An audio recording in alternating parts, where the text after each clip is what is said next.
Hello and welcome to Dubs Talk Live. I'm Zena Keita here with Warriors reporter and insider Monte Poole. We're here at the Modelo Cantina and Chase Center, where the Warriors just took down the San Antonio Spurs. And it's also Latin American Heritage Night. Yeah, I saw and that. the last night of Women's History Month. So, just want to give a quick shout out to that. As well you should. Thank you. Warriors won 130 to 115.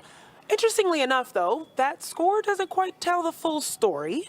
The Warriors were down for the majority of the game. They were down going into the fourth quarter. Literally. Yeah. So had you checked the stats at any time before the fourth quarter, you would have thought, ooh, why is this gimme win not so much of a gimme win? Yeah. How did you sum up that game? Well, I thought the Warriors didn't have a lot of focus early. They lost the first quarter. That's the 8th time in the last 9 games that they entered the second quarter and didn't have a lead. Yeah. So they had one time, they had 7 times they were working at a deficit. They were behind. So their slow starts, you can get away with that against the Spurs because the Spurs are like, they already have one eye on the lottery. They're a development team. They're not worried about wins at this point of the season. Right. But as you get to play tougher teams, which they will see some beginning Sunday in Denver, it's a dangerous game to play. You fall behind early and playing catch up, it's tough to do. That's right. Well, Steph, Clay, and Jordan Poole, thankfully, were they were kind of like the weather that the Bay has seen earlier this week. A little bit of incessant rains. 20 combined threes out of the 3 of them. Absolutely unreal. And I know Steph is supposed to be at the podium. I think we might have his comments right now. How special is it to have 3 guys who can make 200 threes in a season? It's only been done one other time. And Jordan just spoke on how he's, soaked things in from you and Clay for as long as he can, under the lights and at practice behind the scenes. And how neat is that for you to see?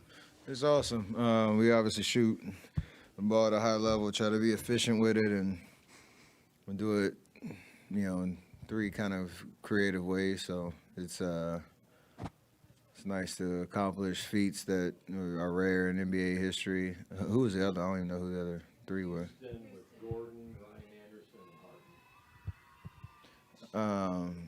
So yeah, it's special, and obviously JP coming to his own as a great shooter, and balancing just scoring overall and also stretching the defense out. So yeah, it's awesome. Thank you. Steph, what do you guys need to clean up as you guys get prepared to face the top-seeded Nuggets on Sunday?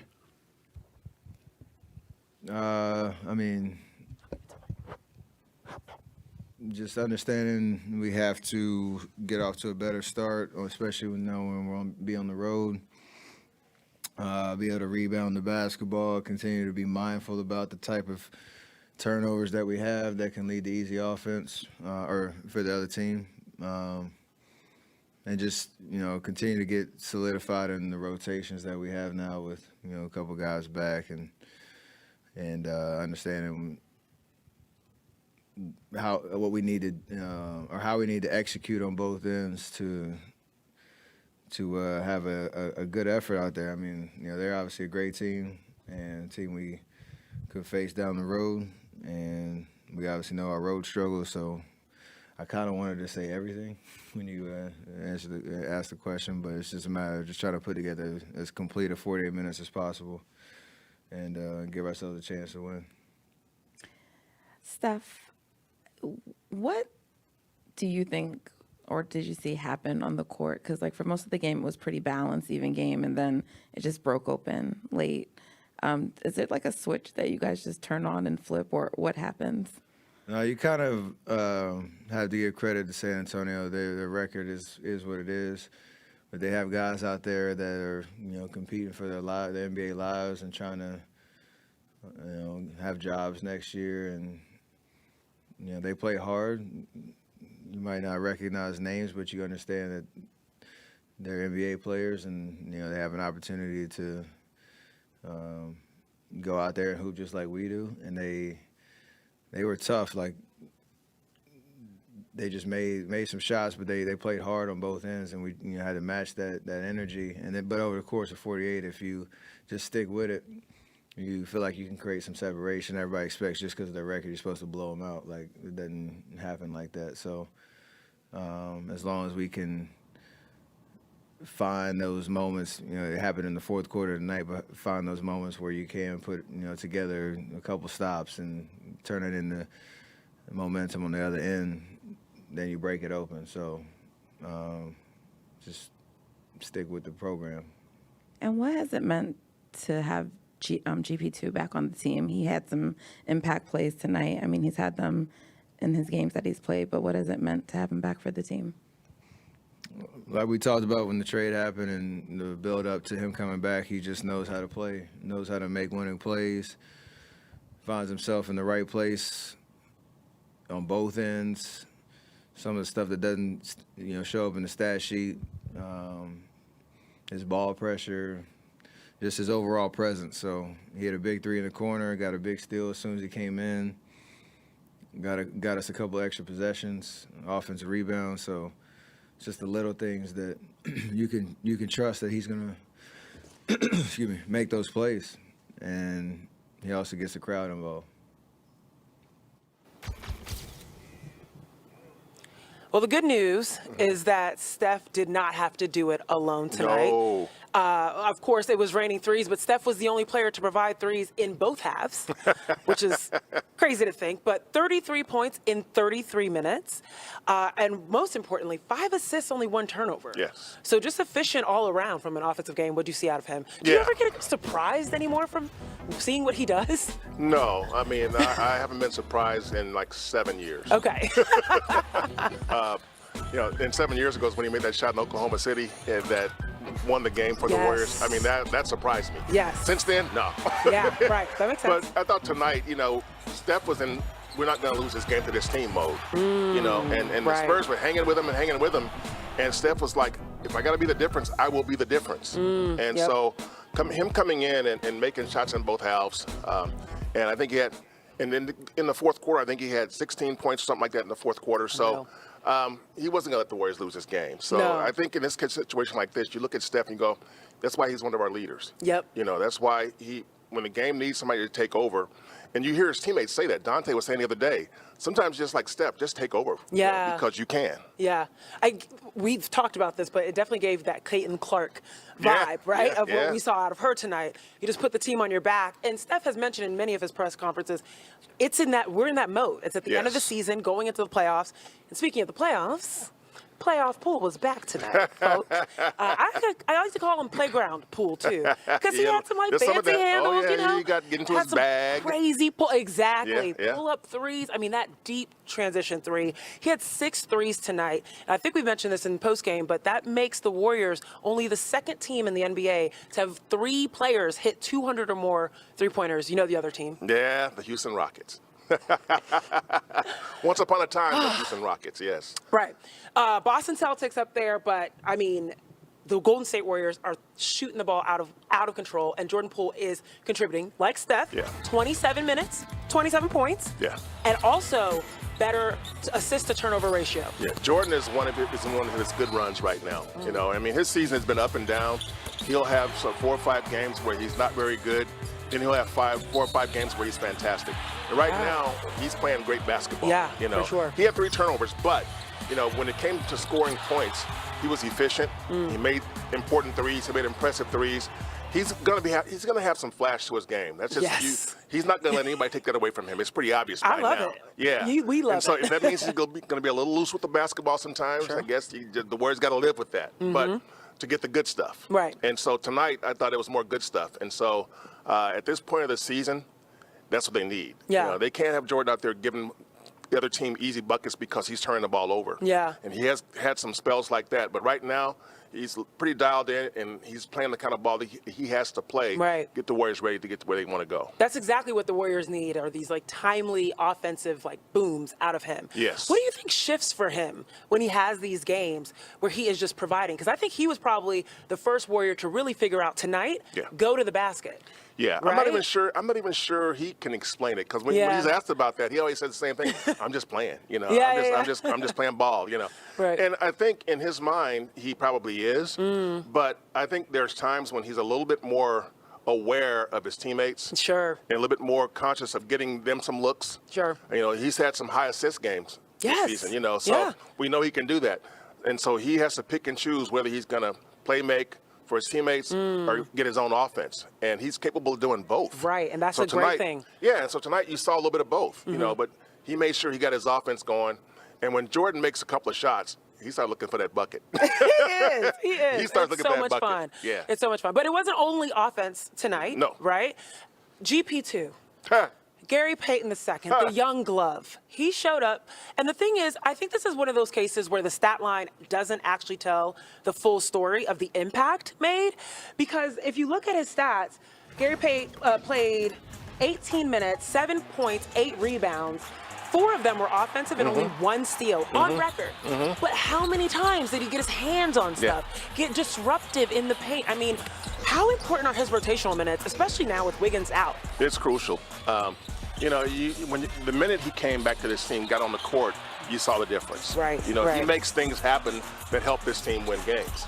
He did it last game against the Pelicans. You know, he gets a steal on Brandon Ingram. You know, and he knocks the ball away. Jordan Poole takes it in, gets a bucket. You know, Right. so Gary is one of those guys who can really look at, sort of dissect the game from the bench. And figure out this is what I need to do and who I need to attack and when I need to attack that person once I get on the floor. Right. And he excels at doing that. His hands are amazing, and his anticipation is even better than that. So to watch him play defense is like it's fascinating to watch because you just wonder, why can everybody do like he does? They can't. They can't. And so the fact that he came back to this team at this point of the season is crucial. I know they were praying that he could be able to play some regular season games before the postseason because think about this now. In the Western Conference, you got to deal. Let's start from the top. Denver, Jamal Murray. Coming up. Okay. Memphis, John Morant. You know, you talk about Sacramento. De'Aaron Fox is no joke. Right. You talk about Phoenix. You got Book and CP3. So all the way down, you're looking at guys looking at guards that can hurt you. And if you don't have Gary Payton II out there, you're like, oh, what are we going to do about these guys? So that is why they made that trade. They were like, you know what? When we get in the playoffs, we're going to really need somebody like that. And so he's showing you why in his first couple games. 1,000%. Just like you can count on Steph Curry for the offense, you can count on him for the defense. Oh, he brings it. Oh, I love it. Well, the game, like we said, wasn't perfect. It was a win. Wasn't perfect. But we're going to talk about that right after this break. Don't miss out. Dubs Talk Live brought to you by FitAid. Be right back after the break.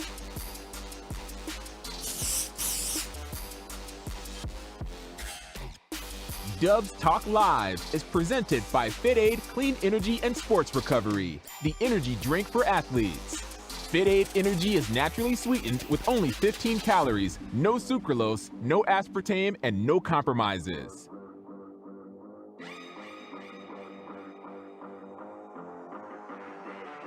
Hello, friends on YouTube. Welcome back. We are so happy to be talking about a win. Yeah. Right? But again, it's a win before you get on the road. Yeah. Well, that's good momentum to have, though. Yeah. Right? You know, this is only the second time this season, rather, that the Warriors have been 4 games over 500. It doesn't sound like much when you look at who the Warriors have been over the years. Yep. You know, seasons where they were, one season they were 64 games over 500. So 73 and 9. That's crazy. Yeah. It's like so hard to fathom. Yeah. 73 and 9, folks. Yeah. And so they're this barely season, teams. They're number 1. What's Denver at? They barely broke they in 50? have 51 wins, 51, I think. okay. Yeah, 51, I think. And they're I think. Yeah. So, yeah, I mean, the Warriors were consistently, 50s and up. And so this season, obviously, they won't get to 50. They got to win out to get to 45 even. Right. And so right now they're in the 6th spot, and they're in pretty good shape there. The Lakers are up to 7th now. I know. They've got a winning record for the first time this season. Yeah, Lakers up to 7 now. Look at them. Go Lakers. Minnesota, which lost to L.A. in Minnesota tonight, dropped to 9. And now the New Orleans Pelicans are 8. So the Western West Conference is weird. Every single night there's going to be this movement. And the Warriors right now, they're pretty safe at 6 as long as they probably win. If they can afford maybe one loss. Maybe one loss. You don't want to think of it that way, but they can maybe afford one loss. They lose 2 games, everything could change. So, but right now. And that's what's so stressful about this season. Absolutely. Is that you can win a game, means nothing. Yeah. Well, I mean, or it means something for a night. Yeah. You know what I mean? The Lakers, there we go. Lakers can't catch them unless the Warriors lose a game.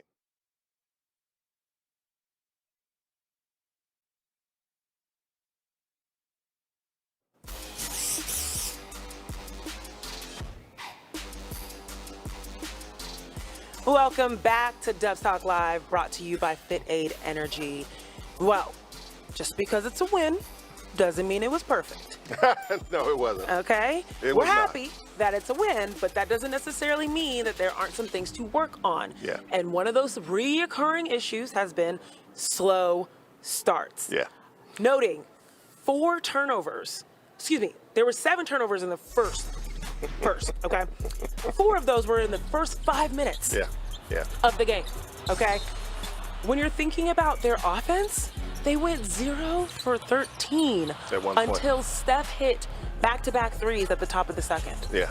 What is taking them so long to wake up and get into it?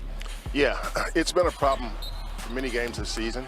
And tonight they were down 3 at the end of one quarter, and it's been a constant theme. This is the 5th straight game that they were down after one quarter. Yeah. Well, I take it. 4 out of 5. The other game they were tied. Sure. So right. they haven't had many leads going into the second quarter, which, given this point of the season, you would want to think that if the Warriors are in a playoff race right now, the Spurs are looking at the lottery, this should be a game where on the Warriors' home court where they say, you know what, let's take control from the jump.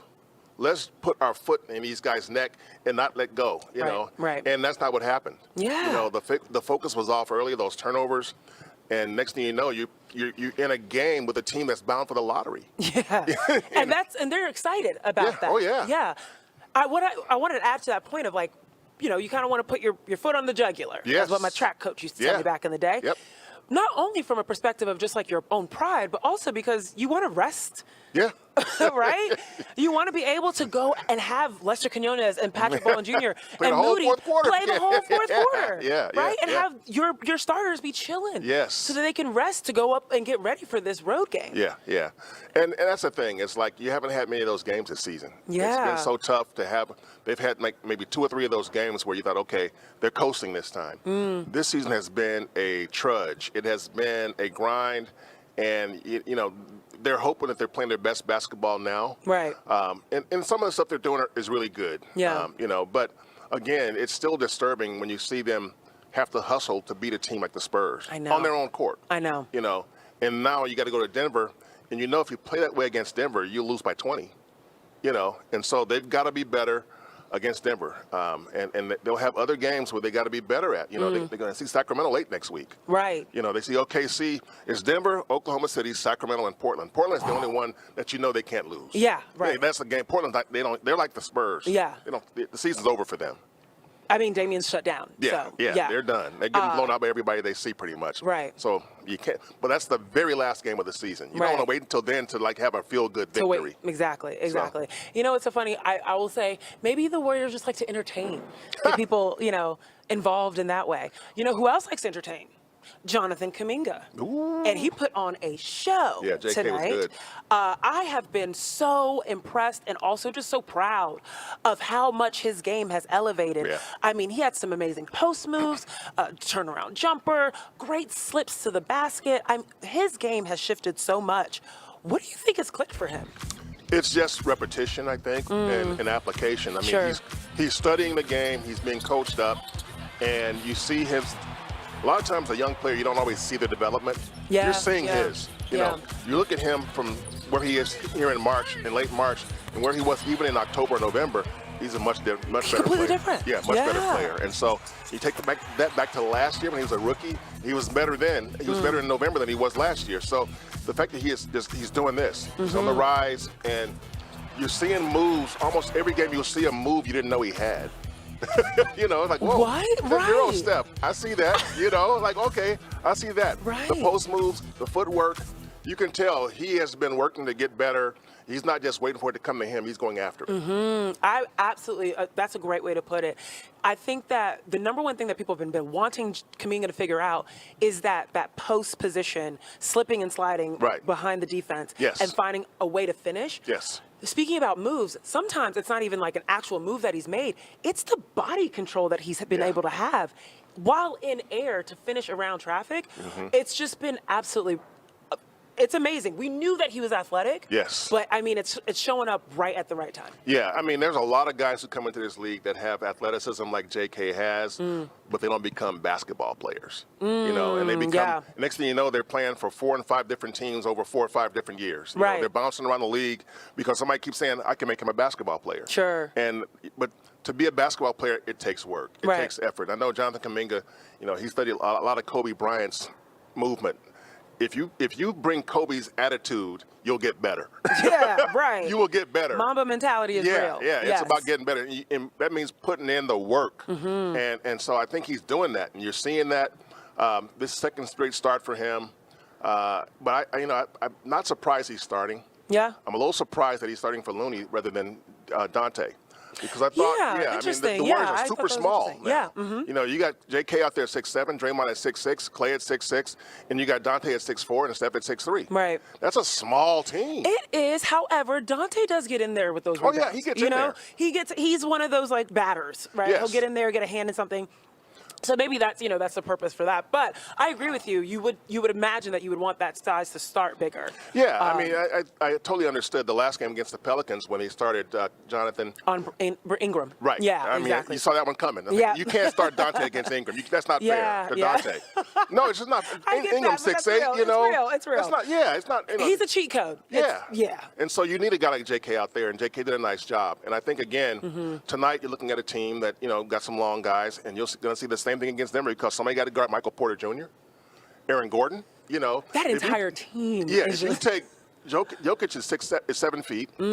Michael Porter Jr. is 6'9", 6'10". Aaron Gordon, 6'9". I mean, you can't.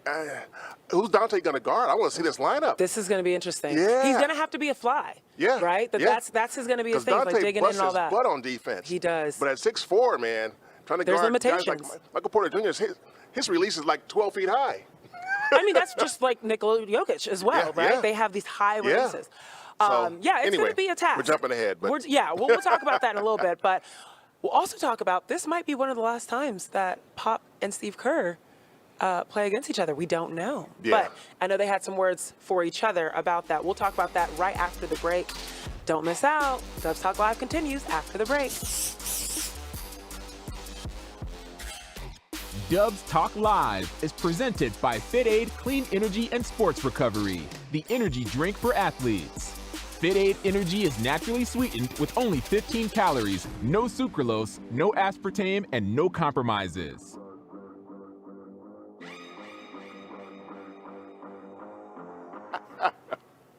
You are plugged in. I am plugged in. What's up, okay, YouTube? YouTube, I'm going to tell you right now. My iPad is not allowing me to see your comments. Uh-oh. So I'm just going to assume you guys are just talking about how amazing Monte and I are, clearly. No. But there's probably some questions, obviously. I have a question. We saw PBJ, Moody, and Quinones. Last few minutes. Yeah. Last few minutes. Yeah. We, of course, would have wanted, against a team like this, would have wanted to see them a little bit sooner. Yep. Thinking particularly about Moody, Yep. what do you think is going to have to shift for him in order to finally gain that trust? We recently just heard Steve Kerr make a really good point about looking at Draymond, looking at Steph, looking at Clay, how much time in the league they had before they really actually made their 3 and 4 impact. years. Yeah. Correct, Yeah. right? Yeah. And then also the time they played in college. Yeah. You look at a Kaminga, you look at a Moody, you look at a PBJ especially. What's it going to change? Because they don't have that time yet. Yeah. Well, I think with Moody's case right now, it's going to be really tough for him because Gary Payton II is going to get minutes. Right. And right now, you haven't seen Jermichael Green play the last 2 games. Gary's getting some of his minutes, getting all of his minutes right now. And so Moody and Jermichael are going to be watching some basketball unless the Warriors are in a situation where they need, maybe Jermichael plays against Denver, his old team. Yeah, you know, and he's long. Yep. You know, so they may need him. They may need him there. But GP too is going to come into games, and they know he can come in and be a game changer. Yeah. And so it's just going to be hard for those guys to get minutes. Same thing with Moody. That's a great point. Jermichael can also stretch the floor in a way when he is shooting well. There we go.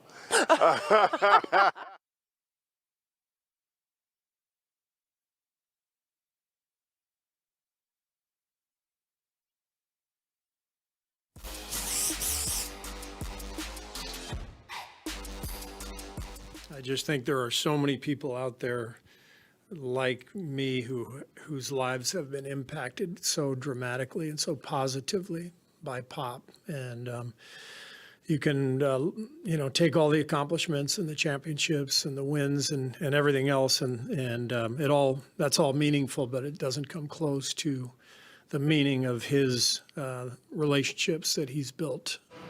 I learned just as much or more from him than he did from me. And he's doing a pretty good job out on his own, I would say. He played for Phil Jackson, and he learned a little bit there too. So he understands the NBA game. He knows what wins and loses. He's a purist in the sense that he wants all 5 players to play together. Having him right next to me with USA Basketball was a huge factor in having the success that we did. That makes me really happy. Yeah. It's really special to be able to hear coaches talk about each other like that before they're about to face off in a very important game. You've been covering the Warriors in basketball over 20 years. Mm-hmm.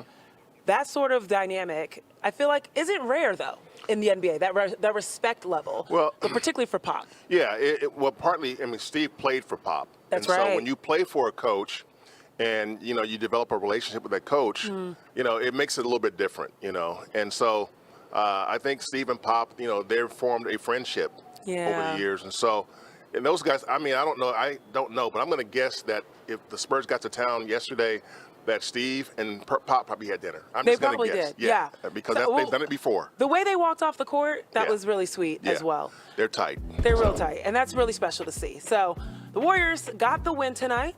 Yes. Which is really exciting, but they now go on the road. Woo, boy. Fortunately for them, it's only a one-game trip, so to speak. Yeah, technically, but it's right? Denver. It's Denver, though. It's a big one, and obviously they've got to keep winning out. Yes. They don't want to put themselves in jeopardy. Knowing that we've seen Nikola sit down, et cetera, do you have any expectations as they prepare for playoffs? I talked to Draymond in the locker room, and he said that this is a big game. I said, what does that mean? He goes, no, it's that point of the season where we need to have a game where we play, where we feel good, where we stand up. And so I think they want to see what they can do on Sunday in Denver in that altitude. Okay. Well, they got a point to prove then, so we'll see. Thank you guys for joining Dubs Talk Live. Zena, Keita, Monte, Poole. The Warriors won here at Shea Center. Join us. We'll be back for the Denver game. Thank you. Good night.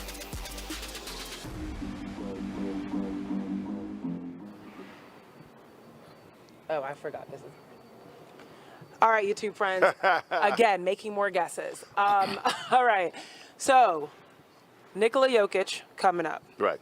Sacramento Kings coming up. Next Friday. Now, the interesting thing about the Kings, they had a few games to clinch the playoffs. They're clinched now. They're top 4. They're top 4. They're clinched. Shout out to Mike Brown, of course. But those games showed weaknesses. Oh, their defense. Right? Yeah. And so you're looking at these games that could make statements, right? Playing at Denver, playing at the Kings. Like, what do you think the Warriors could do with those 2 games? Well, I think Denver is a game where I think, nobody expects them to win. Because Denver's been so good at home. I think Denver has the 2nd or 3rd best home record in the league. Going to play in Denver is no joke. That altitude gets you, you know, and so it's a real thing. But the Warriors have more on the line at this stage. Denver is in a pretty good space for having the #1 overall seed. Yeah. I mean, they have to lose a couple of games to even be threatened. They're comfortable. Yeah, and so I think Memphis is behind them, but there's like 2.5 games in between them or something like that. So if Memphis wins out and Denver loses a couple games, they could flip. But that's true. Denver right now is in a pretty good space. And they rested Jokic the other night. That's what I was thinking, yeah. Yeah, so they lost that game, by the way. They did. But that's a gamble they took. But I think they understand the Warriors are coming in there with something to play for. Yeah. And so for the Warriors, they just can't go in there and start giving them the game in the first quarter. Sure. You know, and it's one thing to give the Spurs the first quarter. You can come back against the Spurs, especially at home. But coming back from deficits on the road is really hard. Especially against teams that are so dominant. Yes. Right? Like they do put their foot on jugulars, Yes. right? Yes. Against really good teams, it's really hard. And against a really good team in altitude, where you're stuck in wind, it's even harder. So a slow start in Denver could be fatal. Yeah. Because those boys are playing, they're used to playing in that stuff. Right. You're not. And so go ahead and try and catch up in the fourth quarter with a second half rally in Denver. It's tough. It's yeah, tough. extremely. Yeah. And they also have Memphis. And I'm wondering, I want to ask you this question. Rivals. Who do you think is a Golden State rival right now? People like to say Memphis. And I don't know if Memphis is a rival. Yeah. I mean, to me, a rivalry means that you've been to wars with those teams, and they've beaten you, you've beaten them. It's been equal exchange. Yeah. I mean, the Warriors' last rivalry really was Cleveland, the Cavaliers. I agree. Yeah. I agree. I mean, the Rockets tried to make a rivalry.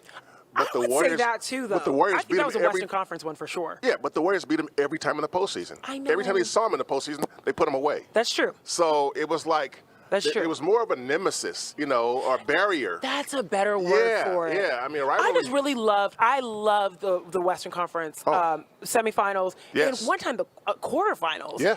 that they got to play. I mean, those games were so exciting. Yes. And yes, even though the Warriors were winning out, I was like amped You felt threatened. for that. Denver yes. I mean, the Rockets were a threat for a while. Correct. They were correct. a threat for a while. Nemesis is great. I like Yeah, that. But I like that word. They were a threat, but they never beat the Warriors in the postseason. And so it's hard to call it a rivalry because you never lost to them. Sure. They lost to Cleveland in the postseason. They did. In 7 games. They did. And so it's like, okay, now you got revenge on your mind. Right. Okay, they beat us. Ooh. Yeah. And so that makes it a bit of a rivalry. You saw them 4 times. What about when people say, like, oh, Golden State Warriors and the Lakers? No, I mean, to me, it's got to be in the postseason. Got to be in the playoffs. Okay. And the Warriors and Lakers haven't played in the playoffs in since Forever. the 90s, I think. Yeah. That makes sense. So last time they played in the playoffs, I think Mullen and Richmond and Hardaway were on the team. Okay, well, ask It was Run TMC last time Warriors and Lakers played in the playoffs. So, Fair. Okay. Yeah. Okay. All right, then. And so this time around, I mean, they play in, yes, but I mean, playoffs. Yeah. If the Warriors stay at 6, they're likely to see the Kings or the Grizzlies. And I think a Warriors-Kings rivalry could possibly be something that would energize the whole Northern California. It would energize the state for sure. Yeah, that would be fun. That'd be fun to think watch. about what either arena. I mean, it definitely would be theirs. But oh my God, yes. Think about what their arenas would look like. Yeah, throbbing. Throbbing. You're talking about arenas that are on fire. Yes. And Sacramento, they'll be all going crazy. But I think the bottom line is that right now, if you're the Warriors, you got to look at every game like a playoff game. Facts. And if you lose one, you lose one. But right now, you're such a thin margin of error. You want to win every time you get out there. That's right. All right. Well, thank you so much for joining us on YouTube Live. I'm sorry that I couldn't quite get the comments up, but hopefully we were talking about some things that you guys also find interesting. Yes. Appreciate you guys joining Dubs Talk Live. Again, Zena, Keita, Monte, Poole. We're signing out. She's Bye. Zena.